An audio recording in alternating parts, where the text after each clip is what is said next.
Most people think they're tired because they're busy. They aren't. Many people are tired because their home never stops asking them questions. Where does this belong? Should I throw this away? Why is this drawer stuck again? Do I still need this? At first, those questions seem too small to matter. One chipped mug, one crowded drawer, one appliance you never use, one plastic bag stuffed inside another. None of them feels stressful on its own. But your brain doesn't experience them one at a time. It experiences all of them.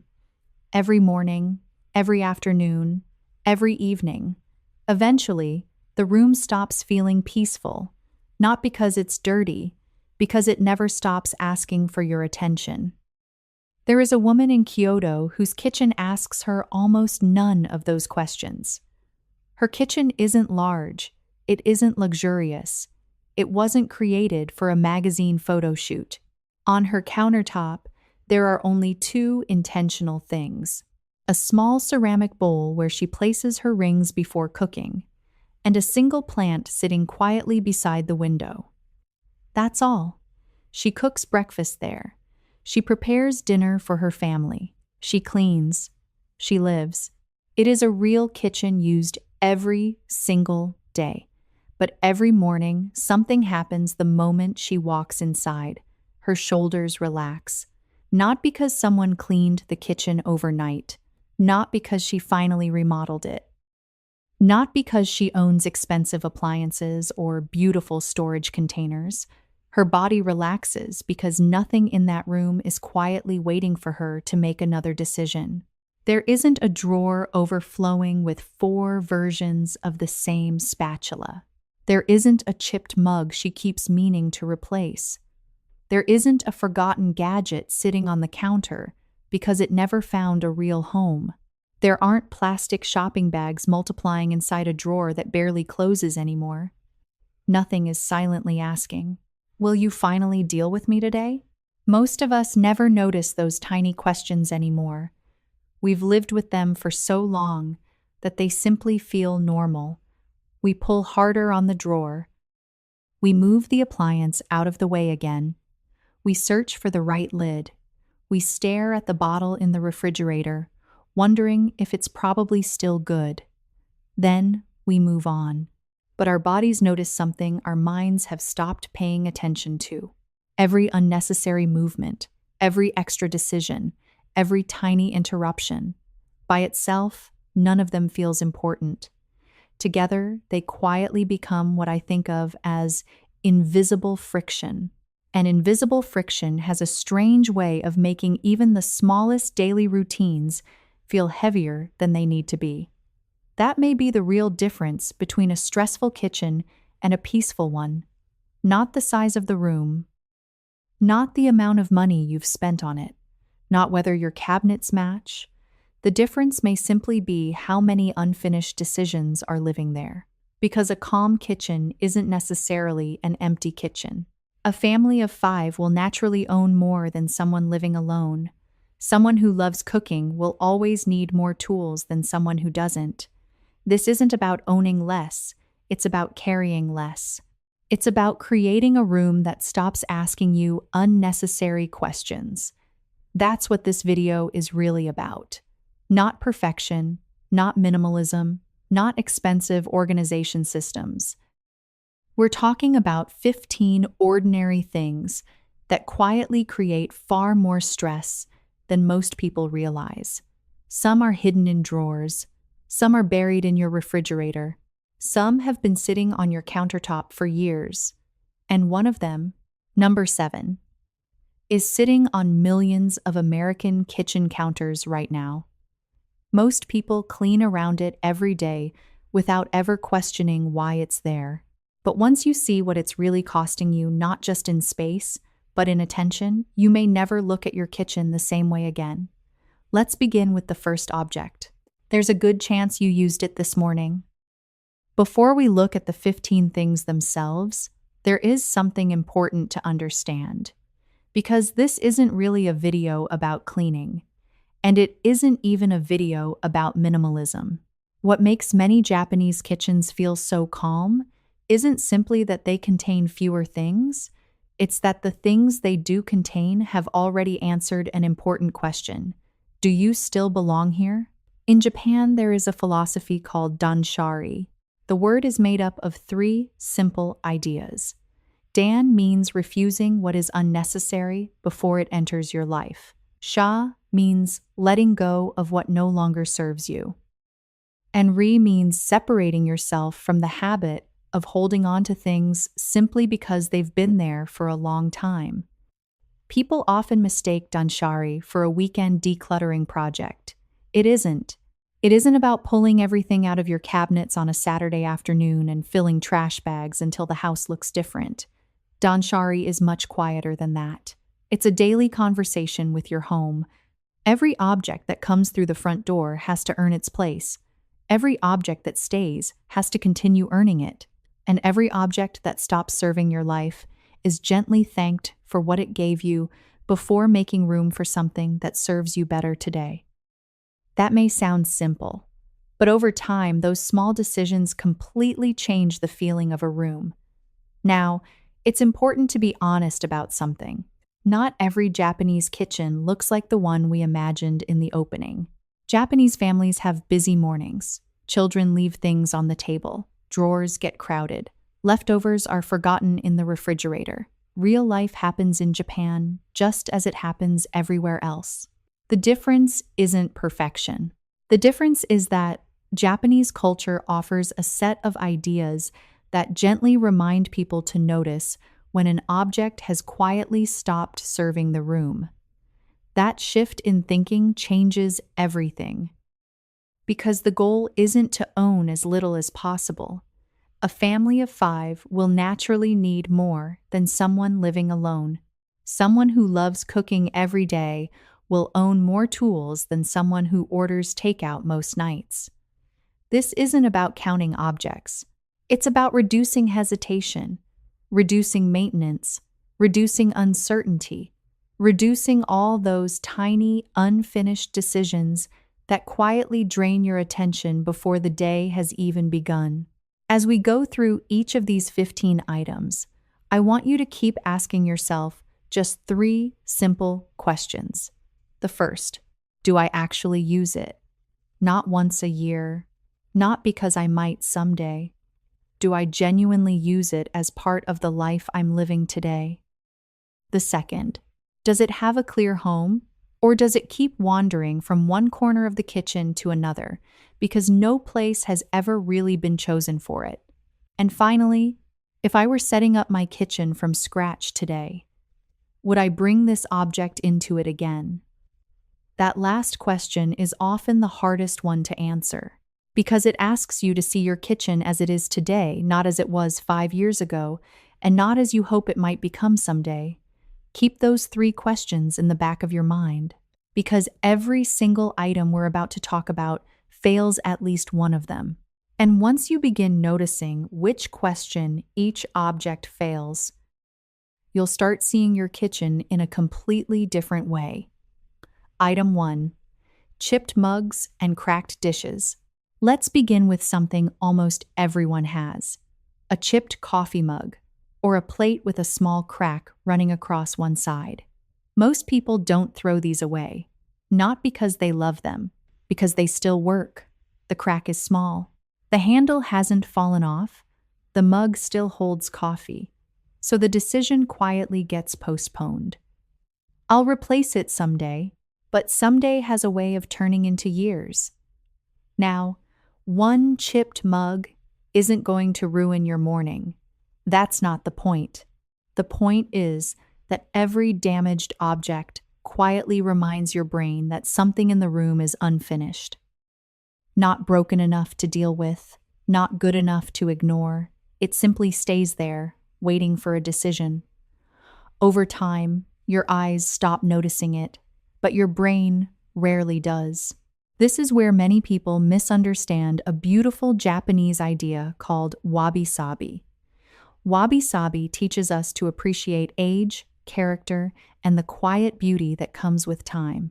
It does not mean keeping every damaged object forever. A repaired ceramic bowl that tells the story of decades around a family table is very different from a mug with a sharp chip that no longer feels pleasant to drink from. The question isn't, is it damaged? The better question is, does the damage add meaning? Or has it simply become something I've stopped questioning? Sometimes the answer is to repair it. Sometimes it's to give it a different purpose, like using it as a small planter or a container for kitchen utensils. Sometimes replacing it is the kindest choice. And sometimes its useful life is simply complete. Before moving to the next item, ask yourself one simple question. Am I keeping this because I truly value it, or because making a decision feels wasteful? That one question is surprisingly powerful, because it isn't really about the mug. It's about the habit of postponing small decisions until they quietly become part of everyday life. Item 2. Expired spices and forgotten condiments. Now open your spice cabinet or your refrigerator door. There's a good chance you'll find something that's been sitting there much longer than you realized. A bottle of mustard, a jar of paprika, half a bottle of barbecue sauce, a seasoning you bought for one recipe 3 years ago. The interesting thing isn't that they're old, it's what happens every time you see them. Your brain quietly asks, is this still good? Will I ever use it? Should I deal with this today? And almost every time, the answer is the same. Not today. The problem is that not today quietly becomes not this month, then not this year. Eventually, those bottles stop being ingredients. They become tiny reminders of unfinished decisions.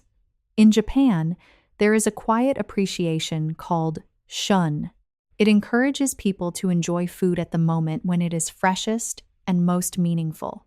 The idea isn't about chasing perfection. It's about staying connected to what belongs in your kitchen today, not what belonged there years ago. One simple habit can make a surprising difference. When you open a new jar or bottle, write the month on the lid with a permanent marker. Create one small Eat First section in your refrigerator for foods that should be used soon. And before buying another bottle of something, take 10 seconds to check whether one is already waiting at home. These aren't complicated organizing tricks.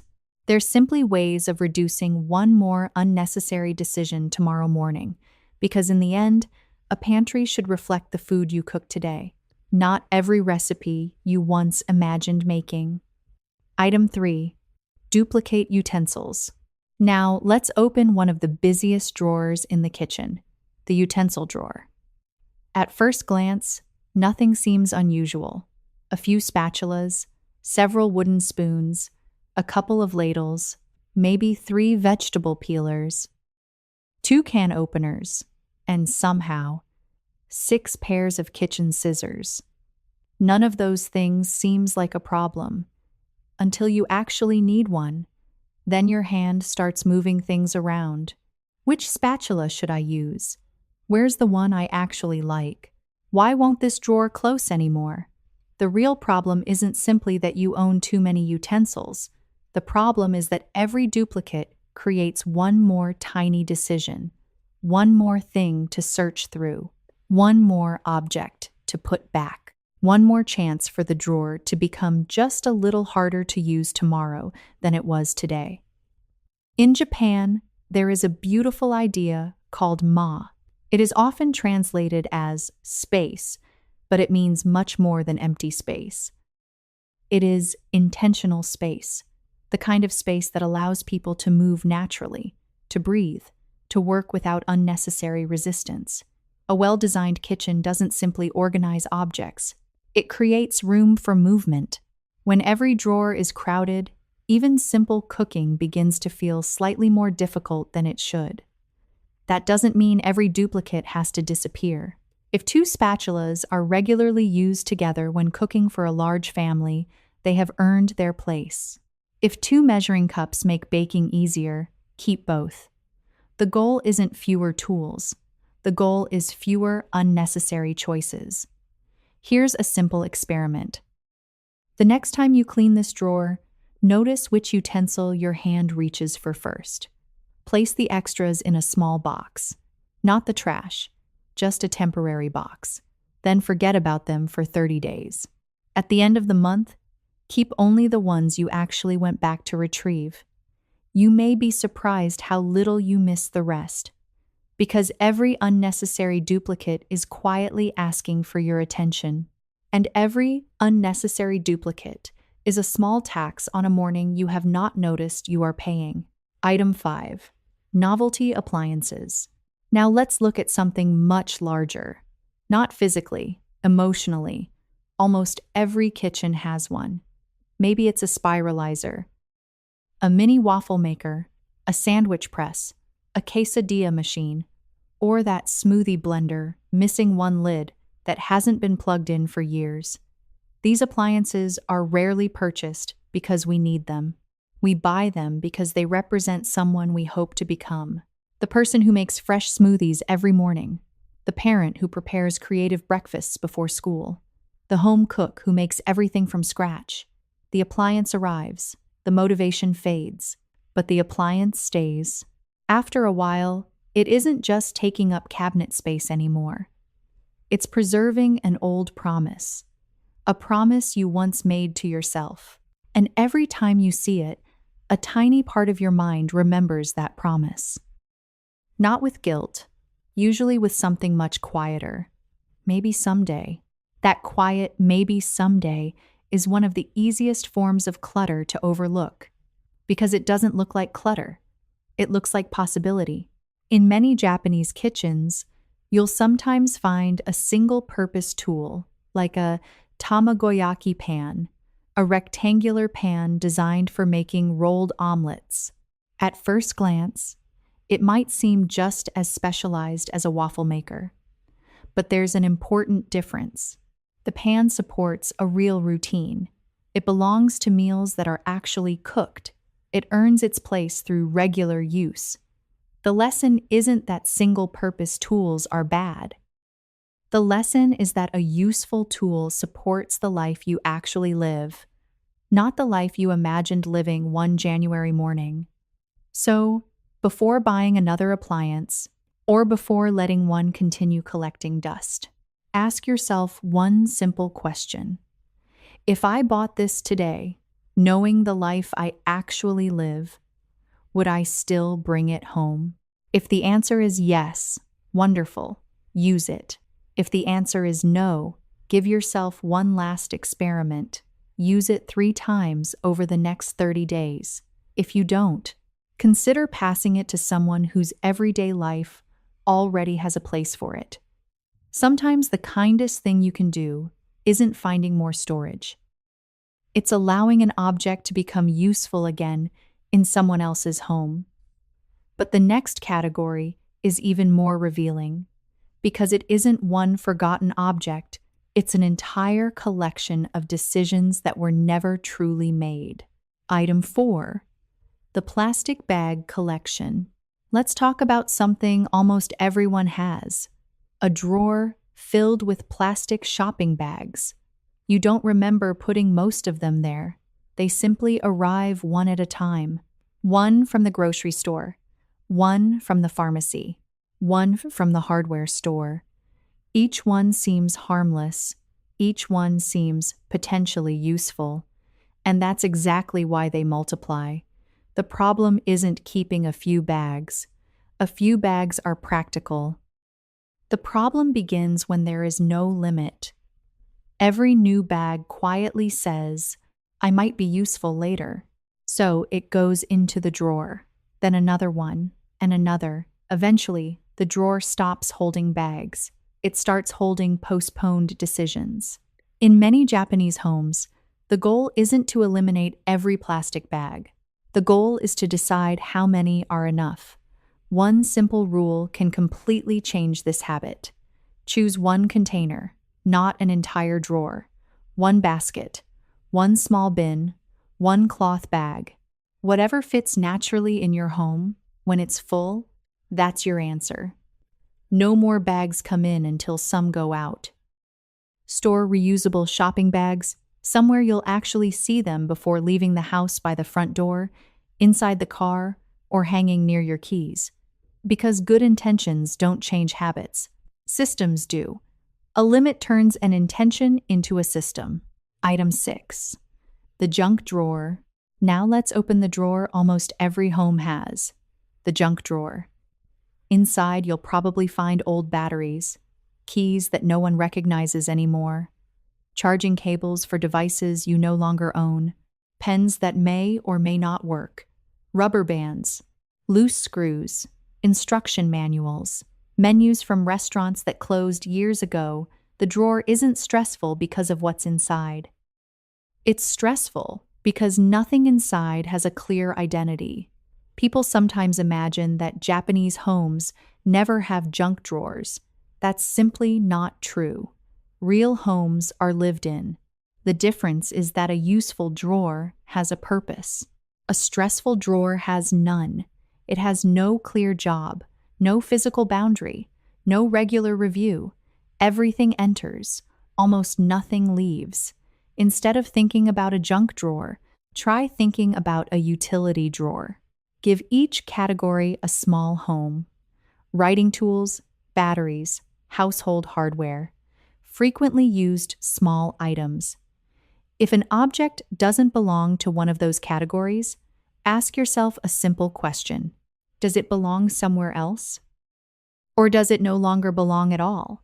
Because a thing with a home rarely becomes junk. Junk is often what happens when the decision about its home was never made.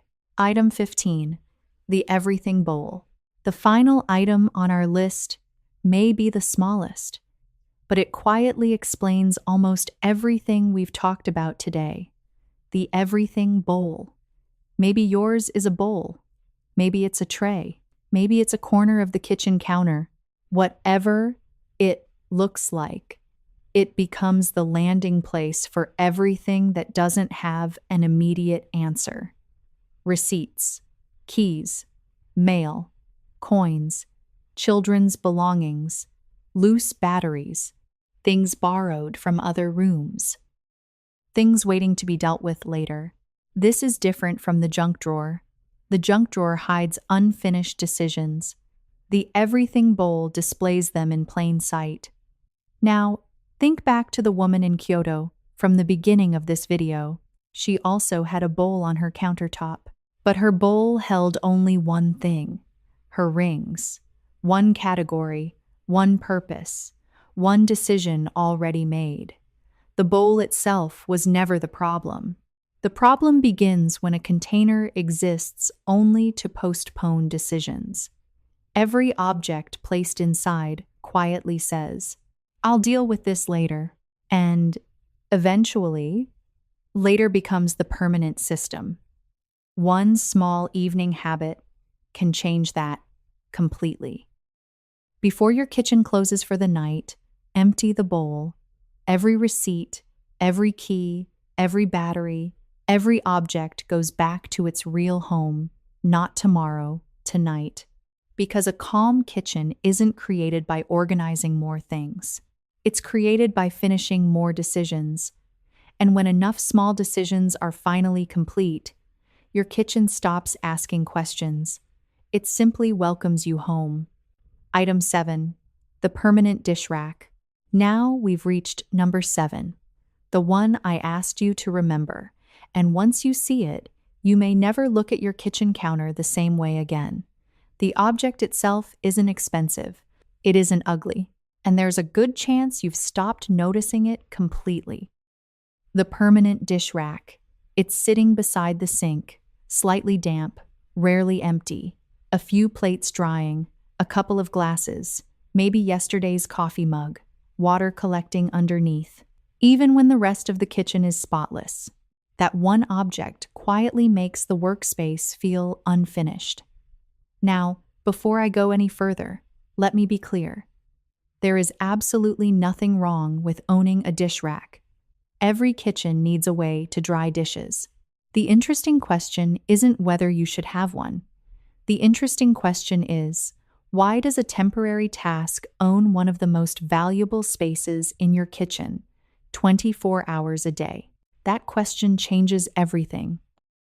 Many Japanese kitchens begin with a different way of thinking.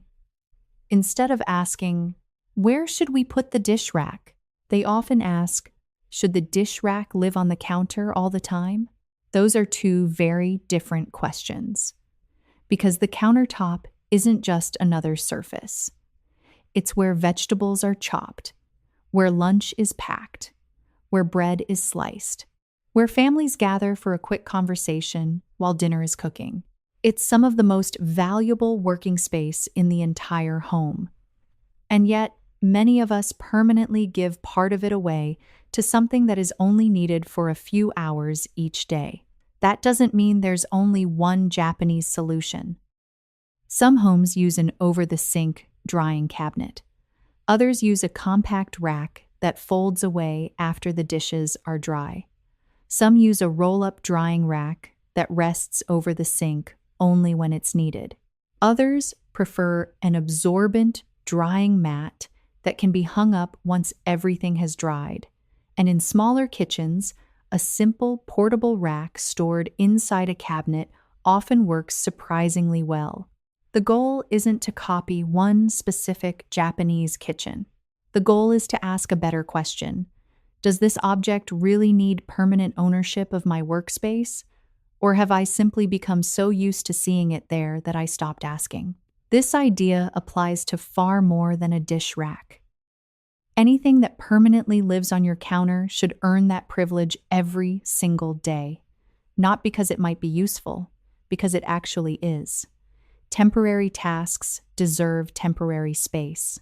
Permanent space should be reserved for the things that support your everyday life. So the next time you wash the dishes, don't just look at the rack. Look at the counter it has quietly claimed and ask yourself one simple question. Does this object earn the space it occupies every hour of every day? If the answer is yes, keep it with confidence. If the answer is no, you may have just found the easiest way to make your kitchen feel larger without adding a single square foot. Item 8. Mismatched food containers. Now let's open the refrigerator. Not to look at the food, to look at the containers holding it. A leftover in an old takeout box, a plastic tub that once held ice cream, a container with no matching lid, a lid with no matching container, 3 different sizes stacked together in a way that somehow never quite works. None of these things seems important until you're tired, until you're trying to pack tomorrow's lunch, until dinner is already on the stove and you're searching through a cabinet asking yourself, which lid fits this? Can this container go in the microwave? Will it leak? Will these even stack? Once again, the problem isn't really the containers. It's the constant stream of tiny decisions they create. Every mismatch asks for another moment of attention, and by the end of the day, those moments begin to add up. Many people make the mistake of solving this by throwing everything away and buying an expensive matching set overnight. Ironically, that creates another kind of waste. Japanese living isn't about replacing everything with something prettier. It's about letting your systems evolve naturally. As old containers crack, stain, or lose their lids, replace them one at a time with the system you want to build. Choose containers that are clear whenever possible.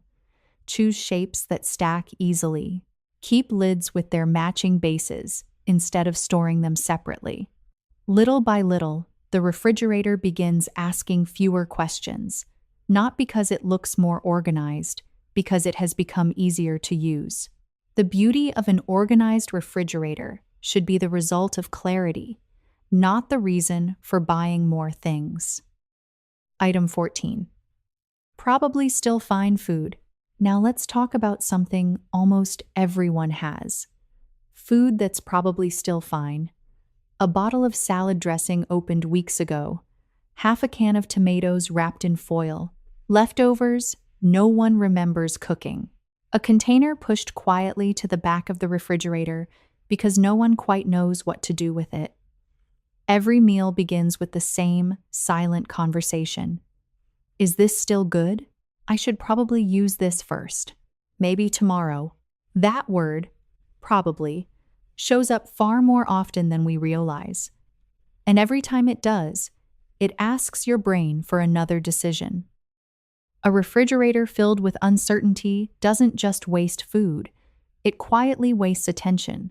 The goal isn't to throw food away sooner. In fact, it's the opposite. The goal is to make decisions while the food is still fresh enough to enjoy. That reduces waste far more effectively than waiting until everything becomes questionable. A few simple habits make this surprisingly easy. When you open a jar, write the date on the lid. When you cook a large meal, label leftovers before putting them away. Create one small eat first shelf or basket where foods that should be used soon are always visible. If you know you won't finish something in time, freeze it while it's still at its best. And before you leave for the grocery store, spend just 2 minutes looking through the refrigerator. Those 2 minutes often save both money and unnecessary food waste. One more thought. When you're deciding whether food is still safe to eat, don't rely on smell alone. Some foods can become unsafe without obvious changes in appearance or odor. When in doubt, follow reliable food safety guidance rather than taking unnecessary risks. Because the purpose of your refrigerator isn't simply to keep food cold, it's to make tomorrow's meals easier. A refrigerator that holds uncertainty holds stress. A refrigerator with a clear next step makes dinner feel surprisingly simple. Item 9. Unused cookbooks. Some clutter doesn't take up much space. It takes up hope. Look at the cookbooks on your shelf. Some of them may be stained, dog-eared, and filled with recipes you've made dozens of times. Those books have earned their place. But then there are the others. The beautiful cookbook you bought after watching a cooking show. The one about homemade pasta. The one filled with recipes from a country you've always wanted to visit. The healthy meal planner you were certain would change the way you ate. In Japan, there's a word called tsundoku. It describes the habit of buying books that are never truly read. Cookbooks often fall into that category. Not because we don't enjoy cooking, but because we rarely buy cookbooks only for who we are. We buy them for the person we hope to become. The organized cook, the adventurous home chef, the parent who gathers everyone around the table every evening. There's nothing wrong with dreaming about that person. Dreams can inspire wonderful changes. But when inspiration quietly turns into guilt, something has shifted. Every unopened cookbook begins asking a silent question. Why haven't you become this person yet? That's a heavy question for something sitting on a shelf. So before you decide whether a cookbook should stay or go, try something simpler. Choose one recipe, just one. Cook it within the next 30 days. If you discover recipes you genuinely love, keep the book with gratitude. If only 2 or 3 recipes matter, photograph those pages for your personal reference if appropriate, then pass the book along so someone else can enjoy it.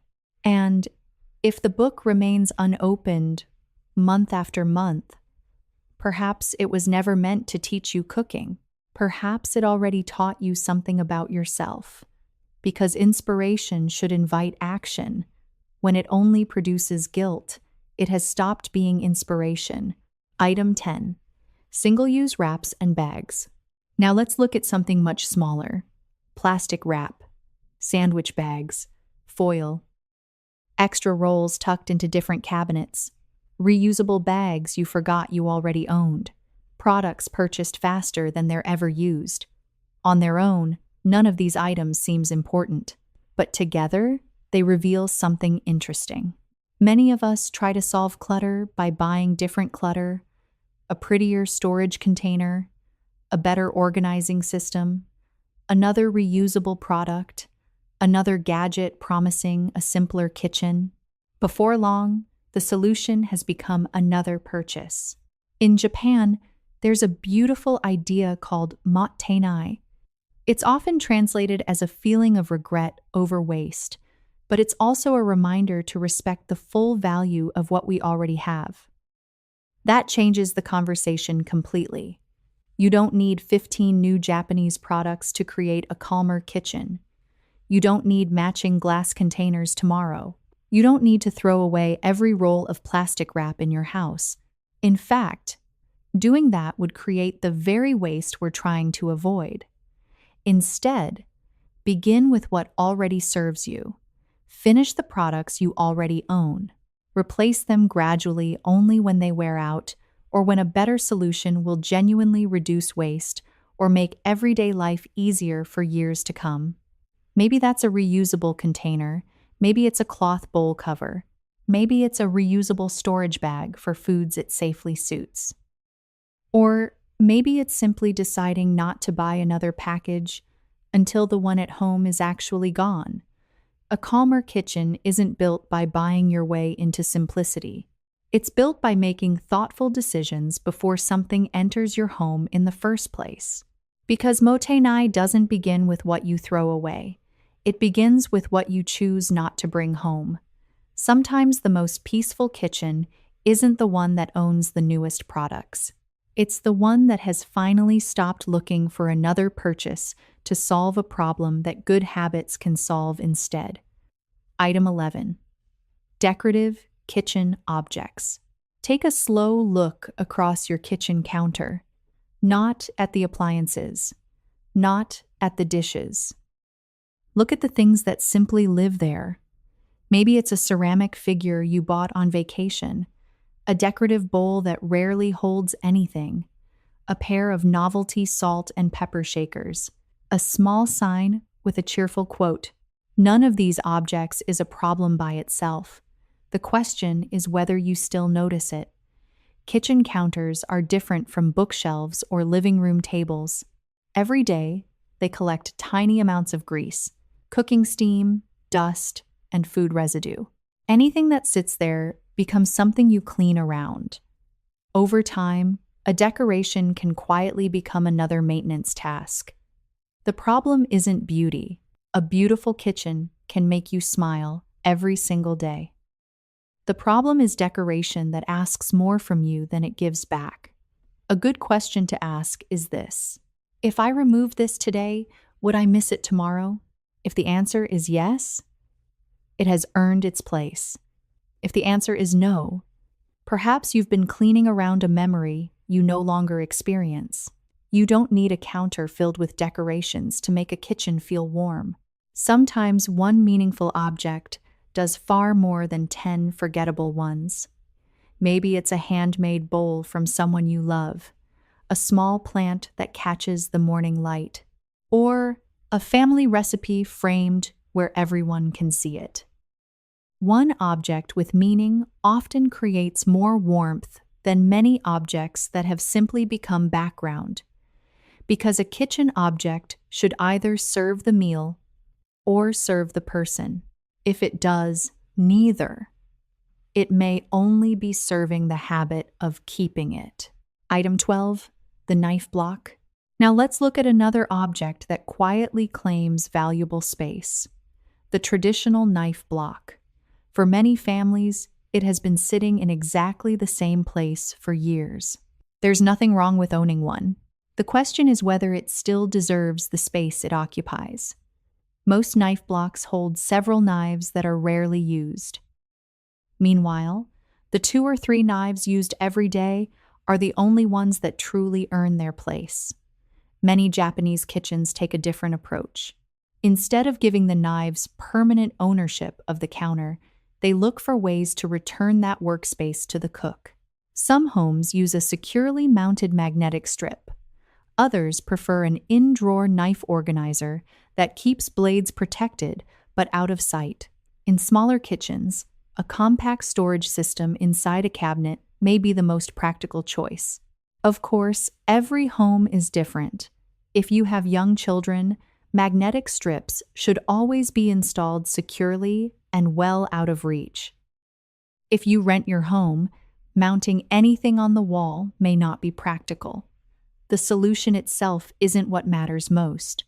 The principle is, the more valuable the workspace, the more carefully we should choose what permanently lives there. Because the lesson isn't buy a magnetic strip. The lesson is to ask whether a temporary tool deserves permanent ownership of your workspace. Item 13. The paper towel roll. Finally, let's talk about one of the most familiar objects in any kitchen, the paper towel roll. For many of us, it's the first thing we reach for, drying our hands, wiping the counter, cleaning small spills, wrapping food. It's convenient, and sometimes it's absolutely the right tool. In Japan, many households also use something called a tanugi. It's a thin cotton cloth that has been part of daily life for generations. Simple, lightweight, easy to wash, easy to dry. For many everyday tasks, a reusable cloth works just as well while taking up very little space.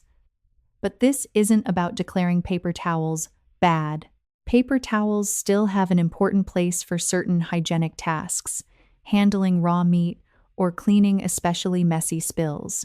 The goal isn't perfection, it's thoughtful use. Instead of reaching for a disposable towel automatically every time, ask yourself a simple question. Would a reusable cloth work just as well here? If the answer is yes, use the cloth. If the answer is no, use the paper towel without guilt. Small decisions like that don't just reduce waste, they create habits that make the kitchen simpler over time. Because the most sustainable kitchen usually isn't the one with the strictest rules. It's the one where everyday choices happen naturally. Replace the routine use first. Keep disposable products for the jobs that truly require them. Sometimes lasting change begins with something as small as reaching for a different towel. We've talked about 15 different objects today. A chipped mug, an overflowing drawer, forgotten spices, plastic bags, unused appliances, a dish rack, a cookbook that never became part of your life. At first, they seem like 15 separate problems, but they all have something in common. None of them stayed because they were truly useful. Most of them stayed because making a decision felt harder than postponing one. That is what invisible friction really is. Not clutter, not too many possessions, but hundreds of tiny decisions that were quietly left unfinished. Now think back to the woman in Kyoto we met at the beginning of this video. Her kitchen didn't become peaceful because she woke up one Saturday morning and transformed the entire room. She didn't buy a complete organizing system. She didn't spend thousands of dollars on custom cabinets, and she didn't become a different person overnight. Her kitchen became calmer because, over time, there were simply fewer decisions waiting for her every morning. That is a change any of us can make. Not all at once, one decision at a time. Whenever you find yourself looking at an object and wondering what to do with it, remember these 4 choices. Remove it. If it no longer serves you or can no longer be used safely, repair it. If it still has meaning and deserves another chapter, relocate it. If it's useful but simply belongs somewhere else, or replace it gradually. If it continues creating unnecessary friction in your daily routine, most objects don't need complicated decisions. They simply need one clear one. So I'd like to leave you with a small challenge. Not for next month, not for the weekend, tonight. Walk into your kitchen. Spend just 5 quiet minutes looking around. Find one broken object, one expired item, one duplicate you never reach for, one object that doesn't have a real home, and one object that's still waiting for you to become the person you imagined when you bought it. Don't try to deal with all 5. Choose only one, just one. Pick it up, look at it honestly, and make the decision you've been quietly postponing. Remove it. Repair it, relocate it, or replace it, because the goal was never an empty kitchen. A kitchen filled with nothing can feel just as lifeless as one filled with too much. The real goal is something much simpler. A kitchen that stops asking you unnecessary questions. A kitchen that quietly supports your life instead of competing for your attention. And perhaps that's why the woman in Kyoto relaxed the moment she walked through the door. It wasn't because her kitchen was perfect. It was because her morning had already become lighter before she even made her first cup of tea. Your kitchen doesn't need to look like hers. It doesn't need to look like anyone else's. It only needs to become a place where fewer decisions are waiting for you tomorrow than there were today. Sometimes peace doesn't begin with a renovation. Sometimes it begins with one unfinished decision that is finally finished. And when you've made that one decision, I'd love for you to come back and tell us what it was. Maybe it was a chipped mug. Maybe it was an old appliance collecting dust. Maybe it was a bottle of sauce hiding in the back of the refrigerator. Or maybe it was something completely different. Because your story might be the very thing that helps someone else notice the object they've stopped seeing. Thank you for spending this time with me. Until next time, take good care of your home, and let your home take good care of you.